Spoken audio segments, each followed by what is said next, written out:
Você acompanha agora a sequência de matéria que nós fizemos com a Companhia Reprises lá em São Paulo, um grupo de palhaços que se formou dentro da sede dos Doutores da Alegria.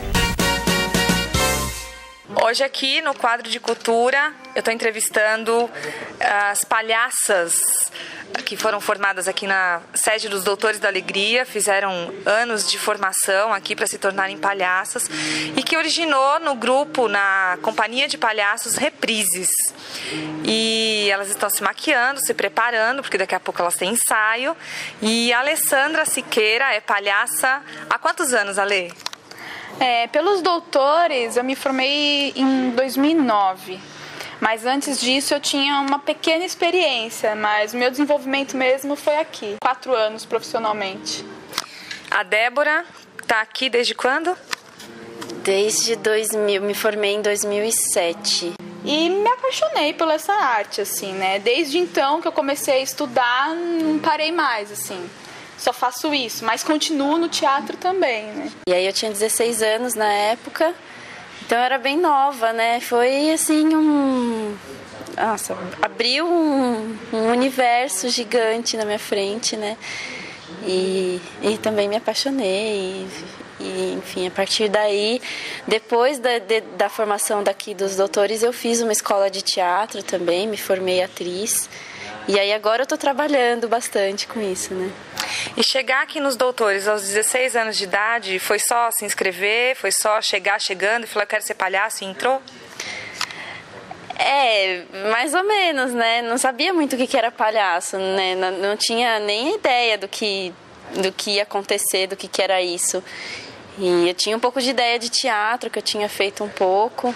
A Alessandra já teve um processo mais difícil, talvez, né, Ale? Você é a terceira turma e aí você passou por um processo de seleção, foi isso? Sim, a minha formação, a minha turma é da terceira turma, né? E primeiro foi uma carta de interesse. Aí eu enviei currículo, disso eles selecionaram uma quantidade X de pessoas para fazer a aula-seleção. Que aí a gente ficou, acho que uma semana tendo aula, no mesmo horário que seria o curso, né? E dessa turma eles escolheram 25. Assim, eu acho que era em torno de 300 inscritos, mais ou menos, na minha turma. E foi escolhido 25, né? Aí é como se fosse uma seleção de faculdade, né? Pra quem diria, né? Estudar para ser palhaço, né? Eu não imaginava que era tão difícil assim. E quando eu me deparei nessa seleção, eu vi que realmente, o negócio é sério. Então eu tenho que pisar com cautela nesse mundinho aí que eu tô entrando, né? Foi difícil, mas foi muito recompensador, né? Quando vocês chegaram aqui, a Ale disse que a partir do momento do processo de seleção, você percebeu que era algo mais sério. Uhum. E como foi quando chegou aqui? As experiências durante as aulas, porque as aulas levaram 2 anos para vocês se formarem, é isso? Sim. Foram 2 anos diariamente, de segunda a sexta, né, das 9 da manhã a 1 da tarde. Aí depois dessa formação, teve um 3º ano de acompanhamento, que era encontros periódicos, né, que era a cada 15 dias ou até menos. Aí depois desse 3º ano, tem uma formação continuada, que eu e a Débora participamos, que é o foco é o palhaço interventor, assim. Então a gente foi no hospital também com os doutores para ter essa experiência, né? Então, de estudo aqui dentro foram praticamente 4 anos, né? Que é o tempo que eu tenho. Então, é uma constante estudo, pesquisa, né? E é importante salientar que o trabalho que vocês desenvolvem aqui, é claro, ele acaba preparando vocês para atuarem dentro de hospitais, mas ele também prepara vocês para atuarem em palcos, nas ruas, como é o caso que se originou a Companhia Reprises. E como que é essa experiência? Primeiro, Débora, dentro dos hospitais, você já visitou hospitais? Existe uma preparação para isso, não é simplesmente colocar um nariz de palhaço e sair achando que está tudo certo, né, e fazer uma graça dentro do hospital. A gente sabe que tem muitos voluntários que têm vontade de fazer isso, mas existe uma preparação para isso, não é? Existe, porque assim, o palhaço, né, quando a gente estuda mais seriamente essa linguagem, a gente percebe que não é qualquer coisa, né, não é não é qualquer coisa que se pode fazer. Você pode fazer qualquer coisa, mas há que se pensar nisso, né? O que você está fazendo. Então, no hospital, assim, mais especificamente, é um trabalho mais delicado mesmo, né? Porque não é tudo que você pode falar na frente de uma pessoa que está doente, né? Que está ali internada, está passando por um momento difícil também. E a abordagem que os doutores têm e que a gente também utiliza no hospital é uma abordagem de que nós somos médicos, né? Nós não somos palhaços, nós somos médicos besterologistas. Então a gente chega para fazer esses exames besterológicos e falar sobre as bobeiras e as bobagens e todo esse universo, né? Cabe a gente, como se nós fôssemos médicos mesmos, especialistas nesse assunto. Como que nasce esse palhaço, Alessandra? Assim, a formação não prepara você para entrar para o hospital, simplesmente. A formação é formação de palhaços. Então, não necessariamente a gente sai daqui para ir para o hospital. Aí é uma opção de cada um. E nesse curso a gente aborda diversas coisas. Tanto que, assim, a gente parte sem máscara nenhuma, o desenvolvimento do ator. Depois a gente passou pela máscara neutra, máscara expressiva, comédia dell'arte, por fim chegar na máscara do palhaço. E dentro desse processo a gente vai trabalhando características nossas, né? Porque nada mais é que o palhaço é a gente mesmo dilatado. Então, os nossos professores vieram trabalhando nisso, mas não tem uma fórmula exata.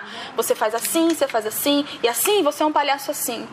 Não, é de cada um da característica, né? Então, é esse processo árduo, longo, né? De cada um vai descobrindo as suas características que podem ser aumentadas, né? E o professor vai orientando nisso. Carol e Washington, que também fazem parte da companhia Reprises, também são formados aqui pelos Doutores da Alegria, estão preparando o seu personagem. Enquanto isso, a gente vai conversando com eles sobre a sua vida profissional, se antes de chegar ao processo de se tornar um palhaço, eles passaram por alguma outra experiência dentro do teatro.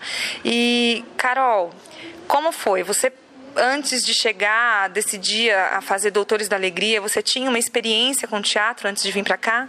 Sim, eu trabalhei com teatro.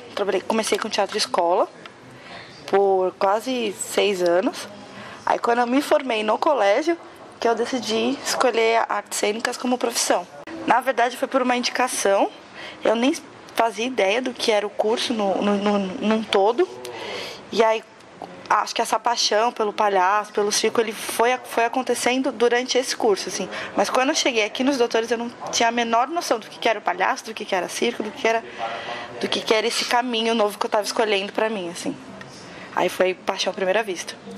Eu não tinha feito teatro, nada, não conhecia nada ainda. Meu primeiro contato com as artes cênicas foi a partir do palhaço, da formação, né? A partir da formação para ser palhaço. Até então nem esperava, acho que nem imaginava trabalhar com teatro, trabalhar com artes cênicas na minha vida.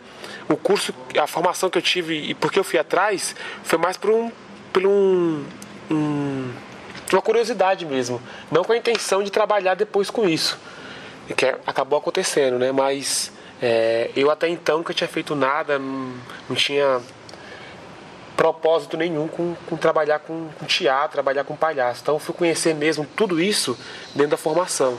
Carol, o nariz é a menor máscara que existe, né?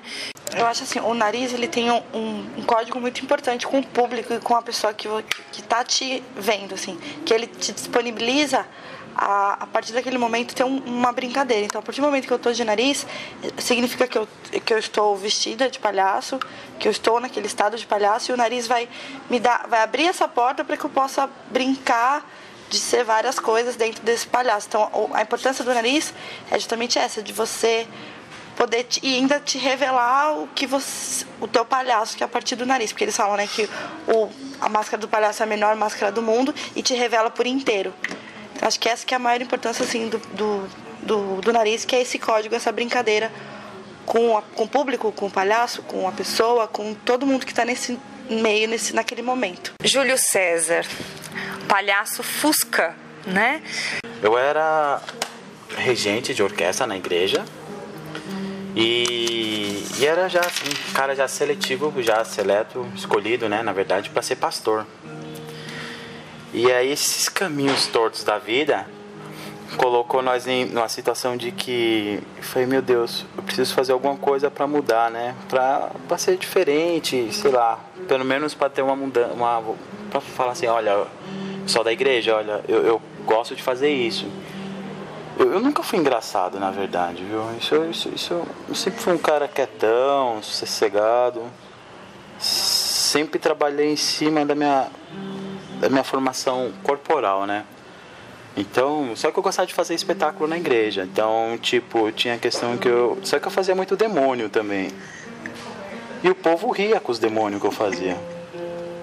E eu ficava nervoso, porque, tipo, o diabo, o inimigo de Deus, e foi porque o povo ri, né? Perguntava, né, pra Deus, meu Deus, por que o povo tá rindo? Além de ser palhaço, eu sou acróbata, né? Tenho uma dupla chamada 1,5 kg. Tanto que o quilo tá lá, eu sou meio, né? Ele tá aqui. E aí nós estamos trabalhando até hoje. Só que aí as peculiaridades eu fui expulso da igreja, porque o pastor falou, ó, aqui não, palhaçada aqui dentro não. E nesse dia que eu fui expulso foi engraçado, porque o único erro que eu cometi foi de dar um chute no carro dele. E amassou, assim, fez um na porta. Foi o único erro que eu cometi dentro da igreja. Mas o restante, eu levava a figura do palhaço na questão que, meu, é isso que eu gosto. É uma filosofia de vida, se querendo ou não pode ser até uma religião. A maquiagem é tipo a digital do RG. É única. E você, na hora que for lá, o policial ou a pessoa responsável for colocar o seu polegar ali, você não pode se mexer. Você tem que deixar ele te conduzir e sair a digital. A maquiagem é a mesma coisa. Tem um estado maior aí que te move e faz você fazer ela para não ter erro.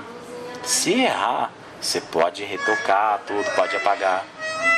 Mas dá problema. Imagina se você errar na digital então, né? Que problema teria, né? O trabalho, tudo. E é um momento único, assim. Claro que o RG sim é o único que você faz uma vez só, mas a maquiagem nunca é igual.